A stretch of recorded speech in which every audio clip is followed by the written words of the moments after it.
निवेदन करूंगा कि प्रिय सलूजा जी को भारतीय जनता पार्टी का वस्त्र पहनाकर परिवार में सम्मिलित करें। माननीय मुख्यमंत्री जी,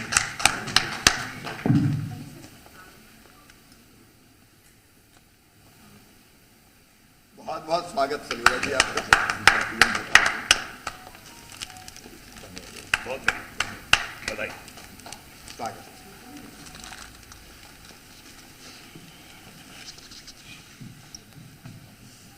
मैं 1 मिनट शुभकामनाएं देकर निकलता हूँ। फिर माननीय मुख्यमंत्री जी से निवेदन है कि हमारे नए साथी को शुभकामनाएं प्रदान करें।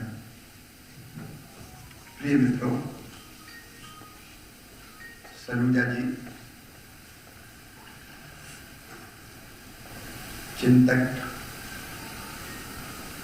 बहुत अच्छा सोच रखने वाले और उनके मौलिक विचार कई बार अद्भुत होते हैं। प्रधानमंत्री श्रीमान नरेंद्र मोदी जी के व्यक्तित्व और कृतित्व से और बाकी कारण वो स्वयं बताएंगे से प्रभावित होकर आज भारतीय जनता पार्टी के इस परिवार में सम्मिलित हो रहे हैं। भारतीय जनता पार्टी एक वैभवशाली, गौरवशाली, संपन्न और समृद्ध भारत के निर्माण के लिए मोदी जी के नेतृत्व में काम कर रही है और राष्ट्रीय पुनर्निर्माण का हिस्सा अब हमारे सलूजा जी हैं। उनके आने से भारतीय जनता पार्टी को मजबूती मिलेगी, बहुत बल मिलेगा और एक ऐसा नेता जो अपने तर्कों के और तथ्यों के आधार पर अपनी बात रखते हैं, भारतीय जनता पार्टी के पास होंगे। मैं भारतीय जनता पार्टी परिवार में उनका हृदय से स्वागत करता हूं, उन्हें शुभकामनाएं देता हूं। वो परिश्रम पूर्वक पार्टी का काम करें और देश के निर्माण में अपना अमूल्य योगदान दें। मेरी ओर से बहुत बहुत शुभकामनाएं। माननीय मुख्यमंत्री जी के आगामी प्रवास है, अत्यंत व्यस्तता है। हम लोग मीडिया तो सलूजा जी अपना प्रेजेंट।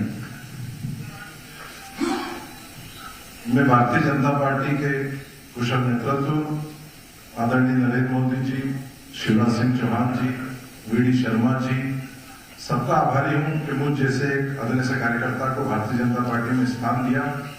मैं बहुत संक्षिप्त में माननीय मुख्यमंत्री जी को जाना है तो एक भूमिका बताना चाहता हूं कि मैंने भारतीय जनता पार्टी में प्रवेश का और कांग्रेस छोड़ने का निर्णय क्यों लिया। साथियों, आप सभी को पता है कि इंदौर में 8 नवंबर को गुरु नानक देव जी का प्रकाश पर्व था। कमलनाथ जी जब मध्य प्रदेश में 1 मई 2018 को आए थे तो उन्होंने सबसे पहला पद मुझे देते हुए अपना मीडिया कोऑर्डिनेटर बनाया था। उनके साथ 5 साल से काम कर रहा हूं, मीडिया का उपाध्यक्ष भी हूं और लगातार उनके साथ जुड़ के काम कर रहा था। लेकिन जब से मैं उनके साथ जुड़ा हूं, कई लोगों ने मुझे कहा कि 84 के दंगों में उनका नाम है, लेकिन मैं उन चीजों को खारिज करता था। मुझे लगता था कि शायद राजनीतिक विद्वेष के कारण कुछ लोग ऐसा कहते हैं। लेकिन 8 नवंबर को जब गुरु नानक देव जी के प्रकाश पर्व के साथ मैं उनके साथ इंदौर के खालसा स्टेडियम पे गया, जब हम मत्था टेके वहां पे और हमने जब वहां मनप्रीत सिंह कानपुरी जो प्रसिद्ध देश के कीर्तनकार है, जिसमें पूरे देश के सिख श्रद्धालुओं की आस्था है और सब उनको बेहद प्रिय मानते हैं, जो उन्होंने शब्द कहे वो एक एक शब्द मेरे कानों में आज तक गूंज रहे हैं।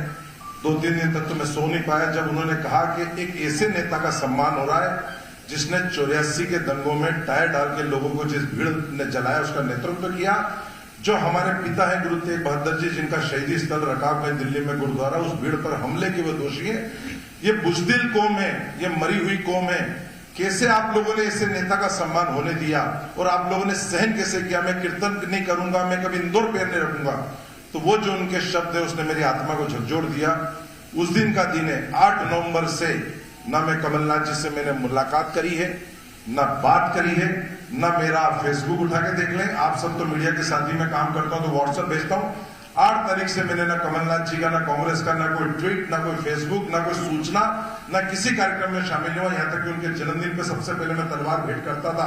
हर वर्ष के फोटो है मेरे, इस बार जन्मदिन पे बधाई देने भी नहीं आया, क्योंकि एक ऐसे व्यक्ति के ऊपर जिसके ऊपर मैं सबसे पहले अपने धर्म का हूं, समाज का हूं, और मुझे आरोप किया है, मैं उस व्यक्ति के साथ नहीं रह सकता जिसके ऊपर मेरे धर्म के लोगों ने, जिस प्रकार से दिल्ली, पंजाब के और वर्ल्ड के, ऑस्ट्रेलिया से ज्ञानी गुरुदेव सिंह जी का वीडियो आया कि किस प्रकार सिखों के 84 के दोषी उसका स्वागत कर रहे हैं, तो ऐसे व्यक्ति के साथ तो मैं कभी नहीं रह सकता। इसलिए मैंने निर्णय लिया है कि मैं ऐसे पद को, ऐसे व्यक्ति को, ऐसी पार्टी को ठोकर मारता हूं। मेरे लिए पहला मेरा धर्म समाज है, चूंकि भारतीय जनता पार्टी की रीति नीति से प्रभावित हूं। शिवराज जी की विनम्रता, सहजता, कार्यशैली और जो जनता के बीच में सहजता से उपलब्ध होते हैं, जो उनके वीडी शर्मा जी के संगठन की जो क्षमता है, अद्भुत क्षमता है, उससे प्रभावित हूं। तो मैं भारतीय जनता पार्टी में प्रवेश ले रहा हूं और यही मेरे पार्टी छोड़ने का कारण है, क्योंकि मैं ऐसे नेता के साथ नहीं रह सकता जिसके ऊपर मेरे धर्म के लोगों का हत्या का आरोप हो। जिस प्रकार से ये किताब सामने आई अभी कि गौतम कोल जो आयुक्त थे, पुलिस के आयुक्त थे, उनने स्वीकारा कि किस प्रकार वो संजय सूरी क्राइम रिपोर्टर थे, रा के ऑफिसर की जो सिद्धू की किताब सामने आई कि कमलनाथ जी वहां मौजूद थे। तो ऐसे व्यक्ति के साथ तो मैं कभी भी राजनीति करना पसंद नहीं करूंगा। ऐसी राजनीति को, ऐसी पार्टी को, ऐसे नेता को मैं ठोकर मार के आज भारतीय जनता पार्टी में प्रवेश कर रहा हूं। आदरणीय शिवराज जी का बहुत बहुत धन्यवाद कि मेरे जैसे कार्यकर्ता को उन्होंने अपनी पार्टी में स्थान दिया है, और पूरी उम्मीद और विश्वास दिलाता हूं कि जिस ईमानदारी से मैंने आगे पूर्व में भी राजनीति में काम किया है, उसी ईमानदारी के साथ आपके नेतृत्व में काम करता रहूंगा। यही आपको विश्वास। क्या भूमिका क्या रहने वाली है जी की? भूमिका तय होगी, बहुत आराम से बताइए आपको। अब आप चर्चा करना बहुत बहुत शुभकामनाएं। कमलनाथ के पूर्व मीडिया तो इंदौर के खालसा कॉलेज में विवाद के बाद अब नरेंद्र सलूजा अब बीजेपी में शामिल हो चुके हैं। भोपाल से इस वक्त की सबसे बड़ी खबर आप तक पहुंचा दे रहे। कांग्रेस छोड़कर नरेंद्र सलूजा बीजेपी में शामिल हो गए। 8 तारीख को हुई, जिस प्रकार से वहां पर प्रसिद्ध रागी कीर्तनकार मनप्रीत सिंह कानपुरी ने कमलनाथ जी की उपस्थिति को लेकर जो आपत्ति दर्ज कराई, उनके स्वागत को लेकर आपत्ति दर्ज कराई, जिस प्रकार से उन्होंने खुलासा किया कि कैसे 84 के दंगे के दोषी के व्यक्ति का यहाँ सिख समाज सम्मान कर रहा है, कैसे उन्हें सिरोपा दिया जा रहा है। ये कैसी बुजदिल कौम है, मैं कभी इंदौर नहीं आऊंगा, इतने आहत हो गए। उसके बाद विश्व भर से, पंजाब, दिल्ली से तमाम सिख नेताओं के बयान और वीडियो सामने आए, किस प्रकार से उन्होंने कमलनाथ जी की भूमिका के बारे में बताया। अभी तक तो मैं समझता था कि उनके ऊपर 84 के दंगों का आरोप है, मैं समझता था हो सकता है ये राजनीतिक विद्वेष के कारण लगाया जाता हो, लेकिन जिस प्रकार से कई सिख नेताओं के बयान आए और जो उन्होंने दिल्ली के रकाबगंज गुरुद्वारे की भीड़ का नेतृत्व को लेकर कमलनाथ जी पर टिप्पणी करी, उनकी भूमिका के बारे में बताया, वो सारी बातें सुन के मैं बेहद आहत हो गया और मैंने निर्णय लिया कि ना मैं ऐसी पार्टी में रह सकता हूँ, ना ऐसे नेता के साथ रह सकता हूँ। इसलिए मैंने कांग्रेस छोड़ने का निर्णय लिया। इंदौर में जो घटनाक्रम हुआ था उसमें माना जा रहा है कि जिस तरीके घटनाक्रम हुआ उसके पीछे नरेंद्र सलूजा के साथ ये वजह कमलनाथ ने पार्टी से आपको हटाया था, पद से हटाया था। देखिए, आप किसी के पास भी आज तक कोई पत्र हो मुझे हटाने का तो सार्वजनिक करना चाहिए। आज भी आप देखें, मेरे को पूरी सूचना मिलती कार्यक्रम की। आज भी कमलनाथ जी ट्विटर पे मुझे फॉलो करते हैं। आज भी मेरी पीसीसी में मेरा कमरा है, मेरी प्लेट लगी हुई, मेरी कुर्सी लगी है, रोज मुझे भारत छोड़ो की सूचना मिल रही। तमाम बड़े नेता मुझे आने की बात कर रहे हैं, सबके फोन आ चुके हैं मुझे। तो ऐसा कोई किसी के पास पत्र है? चंद्रप्रभार शेखर जो संगठन के, जिनको अधिकार है मुझे हटाने का, कमलनाथ जी को अधिकार है, क्या उनका कोई ऐसा बयान या वीडियो है कि मुझे हटा दिया गया है? मेरे पे दबाव डाला गया कि मैं कीर्तनकार के खिलाफ बयान दूं, सिख नेताओं के खिलाफ बयान दूं जो कमलनाथ जी के खिलाफ कर रहे हैं। 8 तारीख को घटना के बाद 9 तारीख से मेरे पर दबाव डालना शुरू किया गया। जब मैंने आना बंद कर दिया, दबाव में नहीं आया, किसी भी सिख धर्म के अनुयायियों के खिलाफ या नेताओं जो कमलनाथ जी की भूमिका की बात करें उनके खिलाफ कोई टिप्पणी नहीं करी। तो 13 तारीख को 5 दिन बाद उड़ा दी गई कि मौखिक तौर पे एक नरेंद्र सलूजा को काम करने से मना कर दिया गया। अरे मौखिक क्या होता है?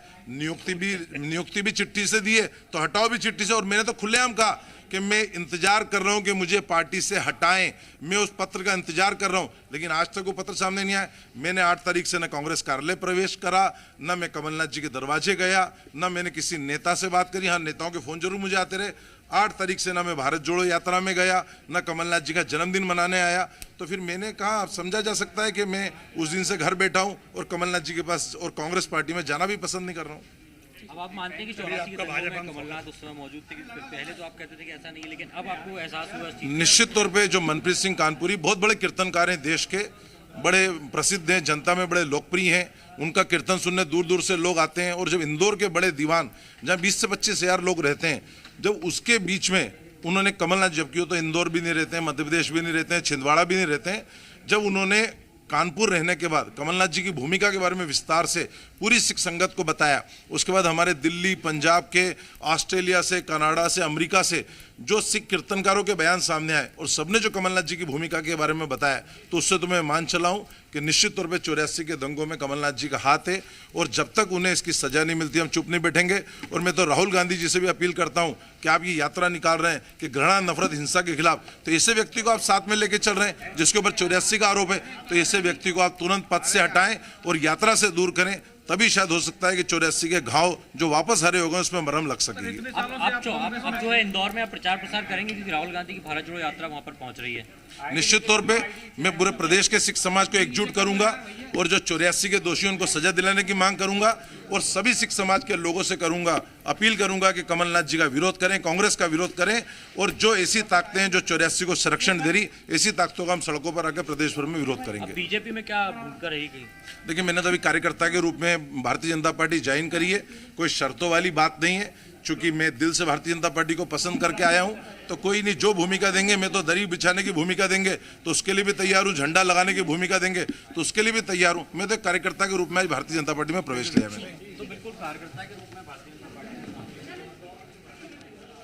तो नरेंद्र सलूजा, जो कि इससे पहले कांग्रेस में थे, मीडिया विभाग के उपाध्यक्ष थे, अब बीजेपी वो ज्वाइन कर चुके हैं। बीते दिनों खबरें ये थी कि उन्हें उपाध्यक्ष पद से हटा दिया गया था, जिस बात को उनकी तरफ से नकारा भी गया। उन्होंने कहा कि मुझे किसी तरह से ये इस पद से नहीं हटाया गया है। उन्होंने साथ ही ये भी कहा कि 84 के दंगों के लिए कमलनाथ जिम्मेदार हैं, उन्हें सजा मिलनी चाहिए। कमलनाथ का विरोध करें, कांग्रेस का विरोध करें, इस बात का जिक्र भी नरेंद्र सलूजा की तरफ से करा गया है। उन्होंने कहा कि अभी बीजेपी में उन्हें किसी तरह से कोई भी पद नहीं दिया गया, लेकिन वो पूरी तरह से बीजेपी में अब शामिल हो चुके हैं, कार्यकर्ता के तौर पर बीजेपी में वो जुड़ चुके हैं। साथ ही मुख्यमंत्री शिवराज सिंह चौहान का भी उन्होंने शुक्रिया अदा किया। वहीं मुख्यमंत्री शिवराज सिंह चौहान ने भी इस बात का जिक्र किया कि सलूजा के आने से पार्टी को मजबूती मिलेगी, पूरी ईमानदारी से बीजेपी के लिए काम करूंगा, इस बात का जिक्र नरेंद्र सलूजा की तरफ से किया गया। तो बीते दिनों खालसा कॉलेज में जब कीर्तनकार पहुंचे थे, उसके बाद कमलनाथ का विरोध हुआ और कमलनाथ का विरोध होने के बाद से नरेंद्र सलूजा को पद से हटा दिया गया था। इस बात की जानकारी भी निकल के सामने आई थी। आकाश हमारे साथ जुड़ गए हैं। आकाश, कांग्रेस का साथ छोड़ करके बीजेपी में शामिल हो गए हैं नरेंद्र सलूजा, पहले तो इसे किस तरह से देखा जाएगा, कितना ज्यादा नुकसान ये कांग्रेस को फिलहाल पहुंचाने वाला है, क्योंकि तमाम तरह के आरोप भी लगाए हैं नरेंद्र सलूजा ने? बिल्कुल, देखिए भारत जोड़ो यात्रा के बीच कांग्रेस को बड़ा झटका लगा है, क्योंकि लंबे वक्त से नरेंद्र सलूजा पीसीसी चीफ कमलनाथ के मीडिया समन्वयक थे और जब सरकार बनी थी उस वक्त भी, अभी भी, और ऐसे में इंदौर के अच्छे नेता हैं और इस बीच उन्होंने पार्टी छोड़ा है। पार्टी छोड़ने के बाद जो आरोप लगाए वो बेहद गंभीर हैं। 84 के दंगों को लेकर जिस तरीके के जो आरोप कमलनाथ पर लगते हैं, उस बात को लेकर सलूजा ने कहा है कि पहले उन्हें लगता था कि राजनीतिक विद्वेष की वजह से ये आरोप लगाए जा रहे हैं, लेकिन अब वो कह रहे हैं कि जो घटना हुई उससे वो बहुत आहत हुए और अब ये मांग कर रहे हैं कि राहुल गांधी से भी ये मांग कर रहे हैं कि वो ऐसे व्यक्ति को अपने साथ लेकर चले जिनके ऊपर 84 के दंगों के आरोप हैं। देखिए, मुख्यमंत्री शिवराज सिंह चौहान, वन मंत्री विजय शाह की मौजूदगी में उन्होंने भारतीय जनता पार्टी ज्वाइन की है और ये कहा है कि अगर भारतीय जनता पार्टी दरी बिछाने का काम देगी तो वो भी करेंगे। वो मुख्यमंत्री शिवराज सिंह चौहान की कार्यशैली और बीजेपी के रीति नीति से प्रभावित हैं। देखिए, नरेंद्र सलूजा भी मौजूद है, उनसे बातचीत करने की कोशिश भी करूंगा। कीर्ति, देखिए, इसके पहले जिस तरीके से जो इंदौर में घटना सामने आई खालसा कॉलेज में, उससे कई तरह के सवाल उठे थे और उसी बात को लेकर नरेंद्र सलूजा ने पीसीसी चीफ कमलनाथ पर आरोप लगाए हैं, क्योंकि कीर्तनकार ने ऐसी बातें कही जिससे कांग्रेस की चिंताएं बढ़ी थी और उसके बाद से नरेंद्र सलूजा का कांग्रेस से संपर्क टूटा और इसके बाद वो लगातार न तो पीसीसी कार्यालय पहुंच रहे थे, न कमलनाथ के जन्मदिन पर पहुंचे, न ही किसी कार्यक्रम में शामिल हुए। अब भारत जोड़ो यात्रा भी इंदौर पहुंच रही है। नरेंद्र सलूजा इंदौर के ही नेता हैं और सिख नेता हैं और ऐसे में अब उनकी भूमिका क्या होगी वो मैं समझने की कोशिश करूंगा कीर्ति। लेकिन ये महत्वपूर्ण है कि जिस तरीके से भारत जोड़ो यात्रा आकाश, आपके पास दोबारा लौटेंगे। गृह मंत्री नरोत्तम मिश्रा जी हमारे साथ जुड़ गए हैं, बहुत स्वागत आपका सर। नरेंद्र सलूजा जी बीजेपी ज्वाइन कर चुके हैं, तमाम तरह के आरोप उन्होंने कांग्रेस पर लगाए हैं कि उनके ऊपर दबाव बनाया गया कि सिखों के बारे में गलत बयान दिए जाए, उन पर जोर डाला गया इस बात को लेकर के। स्वागत है उनका भारतीय जनता पार्टी में जी। मुझे तो वैसे भी अचंभा था कि कमलनाथ जैसा इस पर सिख दंगों का सीधा आरोप लगा हुआ है, मामला न्यायालय में विचाराधीन है, इतने दिन तक उनके संग रह कैसे लिए हो। पर देर आए दुरुस्त आए, अच्छा है, स्वागत है। सलूजा जी काफी अच्छे व्यक्ति हैं, मैं काफी पहले से जानता हूँ जी। सर, कांग्रेस के लिए कितना बड़ा झटका इसको मानेंगे, क्योंकि एक तरफ राहुल गांधी भारत जोड़ो यात्रा में भोपाल पहुंचे हुए, मध्य प्रदेश पहुंचे हुए, और दूसरी तरफ उनकी पार्टी के जो तमाम कार्यकर्ता हैं वो दूर होते हुए जा रहे हैं। इंदौर आने का तोहफा है राहुल गांधी जी को पहले दिया है कमलनाथ जी ने जी। सलूजा जी ने जाके बता दिया है। देखिए कांग्रेस छोड़ो यात्रा चल रही है, जोड़ो यात्रा नहीं है, छोड़ो है। लगातार आप गोवा से लेके सलूजा जी तक की पूरी यात्रा देखिए, जिस दिन से शुरू हुई है उस दिन से गुलाम नबी आजाद चले गए, जाखड़ जी चले गए, गोवा के 8 विधायक चले गए, लगातार छूटते जा रहे। और मध्य प्रदेश में तो वैसे ही अब कांग्रेस रसातल की ओर है। बिल्कुल, बीजेपी ने यह भी कहा था कि जैसे जैसे ये यात्रा आगे बढ़ेगी कहीं ना कहीं कांग्रेस जो है, उनके जो तमाम कार्यकर्ता हैं, नेता हैं, वो छूटते चले जाएंगे। तो क्या ये बात सच साबित हो नहीं लगी? हो ही रही है। 30 विधायक जिस कांग्रेस अध्यक्ष के नेतृत्व में चले गए हो, उसके यहाँ पर आज सलूजा जी का जाना उनके लिए तो कोई भी कह देंगे, जैसे विधायकों को वो कह देते हैं वो बिक गए, वो हो गए, ये हो गए। इनके यहाँ टिकता कोई है नहीं, तो अपने आरोप लगा के इतिश्री कर लेते हैं। हम तो चाहते हैं ये ऐसे ही आरोप लगा के इतिश्री करें और सलूजा जैसे योगी व्यक्ति भारतीय जनता पार्टी पे आए। जी, तो क्या ये और भी ज्यादा झटकों की शुरुआत मानी जा सकती है कि क्या और भी ज्यादा नुकसान अब कांग्रेस को मिलता हुआ देखा जा सकता है आने वाले वक्त में? आते आते तक कोई नहीं रहेगा इनके साथ में, सब साफ हो जाएगी। बिल्कुल, तो 23 तक कहीं ना कहीं साफ हो जाएगी, ऐसा मानना है आपका? जी। और सर, इस बात का भी जिक्र किया उन्होंने कि अब वो राहुल गांधी से मांग करेंगे कि कमलनाथ को सजा होनी चाहिए, क्योंकि 84 के दंगों का जिम्मेदार उन्होंने बताया। वो जिम्मेदार बता रहे हैं, मैं आंशिक सहमत हूँ उनसे। पर अभी जैसा जो संत कानपुर वाले आए थे खालसा कॉलेज में, जिन्होंने जिस तरह से कमलनाथ पर व्यंग्य किया, एक गले में टाई डाल के जिन लोगों को चलाया, जिन लोगों ने, उनको सरोपा भेंट कर रहे हो आप, क्या हो जाएगा? आप आहत सलूजा जी निश्चित रूप से उस दिन भी हुए थे, उस समय भी मेरी बात हुई थी उनसे, आदरणीय से, वो उस समय भी आहत हुए थे, तब से ही आहत है जी। बिल्कुल, तो आहत थे और आहत होने के बाद उन्होंने बीजेपी का दामन थाम लिया है। तमाम जानकारी, तमाम बातचीत करने के लिए आपका बहुत शुक्रिया सर। तो आकाश हमारे साथ लगातार बने हुए हैं। आकाश, 84 के दंगों का जिम्मेदार ठहरा दिया नरेंद्र सलूजा ने कमलनाथ को, साथ ही कहा कि मुझ पर दबाव बनाने की कोशिश की जा रही थी लगातार। बिल्कुल, नरेंद्र सलूजा यहाँ पर मौजूद है, उनसे बातचीत करने की कोशिश करता हूँ। देखिए, कई तरह के आरोप नरेंद्र सलूजा ने भी लगाए हैं। खालसा कॉलेज की घटना के बाद उन्होंने कहा कि उस पर बयानबाजी करने के लिए मुझ पर दबाव बनाया गया, लेकिन उन्होंने बोला नहीं। सर, लगातार आपने जो बातें कही कि आप पे दबाव बनाया गया कि सिखों के खिलाफ बयानबाजी करें, जो घटना वहां पर हुई, उस घटना में हुआ क्या सर? अब आप मानते हैं कि कमलनाथ के ऊपर जो आरोप लग रहे थे वो सही है? निश्चित तौर पर आप देखें, जो कीर्तनकार हैं, जो कानपुर से आए हैं, जिनका कमलनाथ जी का कोई परिचय नहीं है, यदि वो इस तरह की बातें कर रहे हैं, पूरी कौम को ललकार रहे हैं, उनका 11 मिनट का उद्बोधन सुने, उनका वीडियो देखें कि बुज़दिल कौम है, ये ऐसा होने कैसे दिया? जिस व्यक्ति के ऊपर 84 के दंगों का आरोप है, उसका स्वागत कैसे हो गया? आप कौम बुज़दिल है, कौम मरी हुई है। तो उनके एक एक शब्द ने वहाँ बैठे हॉल में उपस्थित सभी व्यक्ति को झकझोर दिया। और उसके बाद दिल्ली के नेता, पंजाब के नेता, अमृतसर के, ऑस्ट्रेलिया से ज्ञानी गुरुदेव सिंह, कनाडा, अमेरिका, सब सिख नेताओं के, कीर्तनकारों के बयान सामने आए, जिसमें सबने कमलनाथ जी की 84 के दंगों की भूमिका को स्वीकारा और उन्हें मुख्य आरोपी बताया। तो ऐसे व्यक्ति के साथ मैं कैसे रह सकता हूँ जिसने मेरे धर्म के लोगों को मारा हो, जिनके ऊपर 84 के दंगों का आरोप हो? इसलिए मैंने निर्णय लिया उनको छोड़ने का। बिल्कुल, आकाश लौटेंगे आपके पास। रामेश्वर शर्मा जी हमारे साथ जुड़ गए हैं बीजेपी का पक्ष रखने के लिए। बहुत स्वागत रामेश्वर शर्मा जी आपका। नरेंद्र सलूजा बीजेपी ज्वाइन कर चुके हैं, कांग्रेस के लिए कितना बड़ा झटका और बीजेपी के लिए कितनी बड़ी जीत मान सकते हैं? नहीं, निश्चित रूप से नरेंद्र सलूजा जी का जो कहना है वो हम भी कह रहे थे, बरसों से इस बात को पूरा देश कहता है कि आखिर निर्दोष सिखों का हत्यारा कौन? कांग्रेस जवाब देना, निर्दोष सिखों को क्यों मारा गया, क्यों उनको टायरों में रखकर जलाया गया, क्यों उनके प्रतिष्ठानों को आग लगाई गई, क्यों उनका कत्लेआम किया गया? अरे सिख तो वो कौम है जिनने अपने गुरुओं ने बलिदान देकर आज हम हिंदुओं की रक्षा की, हिंदुस्तान की रक्षा की। जब उन पर अचानक विपदा आई क्यों? इसलिए सिखों की अगर कोई हत्यारी है तो वो कांग्रेस और कमलनाथ है।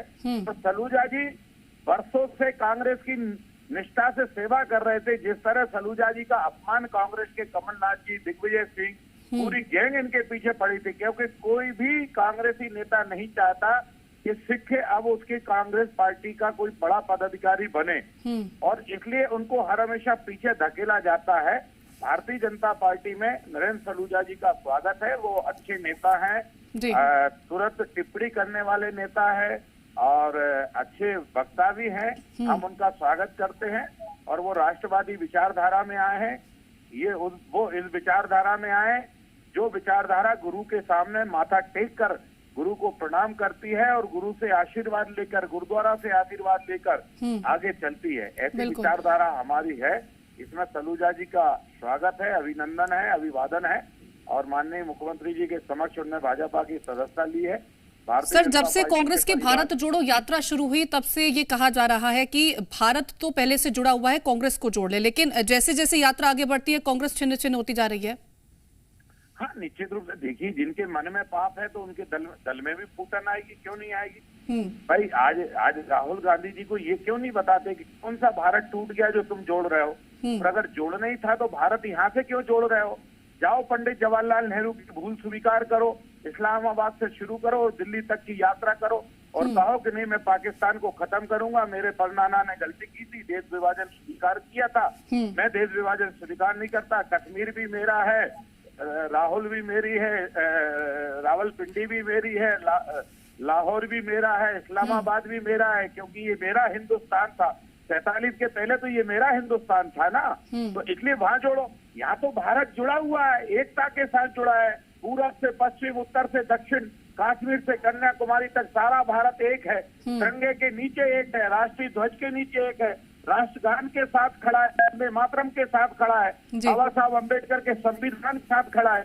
तो वो जब भ्रम पैदा कर रहे हैं, वो तो केवल हिंदुओं में फूट डालने के लिए निकले हैं। राहुल गांधी की जो यात्रा है ना, और इसलिए जाको प्रभु दारुण दुख देही, जब जो दूसरों के घर तोड़ने के लिए निकलता है, क्योंकि वो सोनिया का बेटा राहुल गांधी है, तो उसके अंदर सनातन और हिंदू धर्म और हिंदुस्तान के प्रति उतना लगाव नहीं है, और इसलिए वो तो चाहते हैं कहीं दलित और स्वर्ण लड़े, कहीं जो है और बौद्ध लड़े, कहीं सिख और सनातनी लड़े।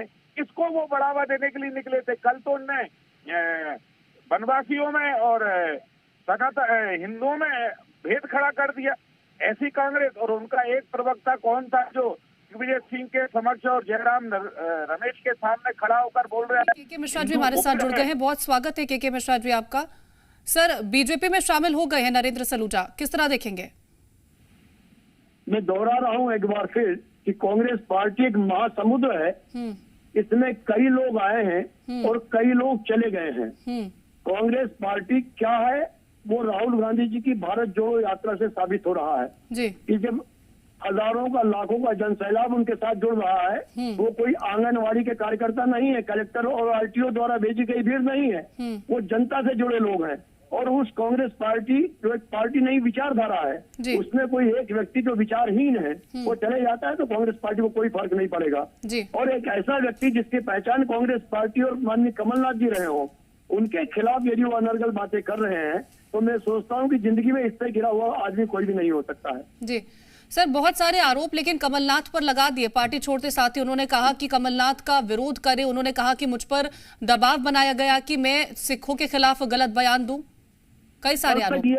कल तक यही लोग कमलनाथ जी के तलवे चाट रहे थे और आज कमलनाथ जी के खिलाफ अनर्गल बात कर रहे हैं। शर्म आनी चाहिए ऐसे लोगों को। सर, लेकिन उन्होंने कहा कि मुझे पद से भी नहीं हटाया गया था, इस बात से भी नकार दिया उन्होंने जी। पद से भी नहीं हटाया गया था, इस बात को भी नकार दिया। बिल्कुल, इनकी ओछी और हीन हरकतों के कारण इन्हें पद से 2 बार हटाया गया है जी। और इससे पहले भी वो माफी मांगकर, उनका लिखित पत्र हमारे पास आज भी पड़ा है कि उन्होंने माननीय कमलनाथ जी से माफी मांगी थी, उसके बाद वो कांग्रेस पार्टी में आए थे। रामेश्वर शर्मा जी क्या कुछ कहेंगे आप? जी, अब मैं इसलिए कुछ नहीं कहता कि के मिश्रा जी बहुत सीनियर लीडर हैं और ये जानते हैं इनकी पार्टी में जो लोग काम करते हैं तो वो तलुए चाट के करते हैं कि सामान्य व्यवहार से करते हैं कि कांग्रेस की परंपरा से करते हैं या नेताओं के लगाव से करते हैं, वो तो इनके दल के बारे में यही ज्यादा अच्छा बता सकते हैं। मैं तो ये मानता हूँ कि एक होनार मैं बॉस कह रहा हूँ कि कमलनाथ जी के तलवे चाटने वाले लोग यदि आज कमलनाथ जी के खिलाफ बोलेंगे, मैं फिर दोहरा रहा हूँ, हिम्मत से दोहरा रहा हूँ कि उन्हें हमने 2 बार निकाला है और 2 बार वो कमलनाथ जी से माफी मांग कर आए हैं जी। और अपने व्यवसायिक हितों को साधने के लिए यदि वो शिवराज सिंह चौहान की कठपुतली बन रहे हैं तो उन्हें देख लेना होगा कि ज्योतिरादित्य सिंधिया उनके मंत्रियों के हाल क्या हो रहे हैं। उनसे भी 2 दर्जे की स्थिति इनकी भारतीय जनता पार्टी में होगी। और मैं तो रामेश्वर शर्मा जी आपको मुबारक देता हूँ कि हमारी गंदगी आपके वहाँ आ गई। रामेश्वर शर्मा जी, हाँ नहीं, मैं के भाई को कहना चाहता हूँ कि ये अपने बारे में इस तरह के शब्द ना बोले। तलुए छाटने वाला मैं थोड़ा इससे इत्तेफाक नहीं रखता। राजनीति में मतभेद के मिश्रा जी, रामेश्वर शर्मा जी को बोलने दीजिए। मैं चाहता हूँ कि राजनीति में मतभेद होते हैं। हम के मिश्रा जी आज कांग्रेस में तो वो अपने बलबूते पर होंगे। मैं ये थोड़ी कह सकता हूँ क्योंकि के मिश्रा एक दमदार नेता मानते हैं। हम के मिश्रा को दमदार नेता मानते हैं। राजनीति वो अपने शर्तों पे करते हैं। ये थोड़ी किसी के तलुए चाट के मिश्रा वहाँ राजनीति कर रहे होंगे। तो कोई भी व्यक्ति राजनीति कर रहा होगा। कांग्रेस का हाथ छोड़ करके बीजेपी के साथ चले गए हैं नरेंद्र सलूजा। देखना होगा कि क्या इसका असर पड़ता है। आप दोनों का हमारे साथ जुड़ने के लिए, बहुत सारी बातें करने के लिए बहुत शुक्रिया आपका। फिलहाल इस बुलेटिन में इतना ही। आप देखते रहें जी मध्य प्रदेश छत्तीसगढ़।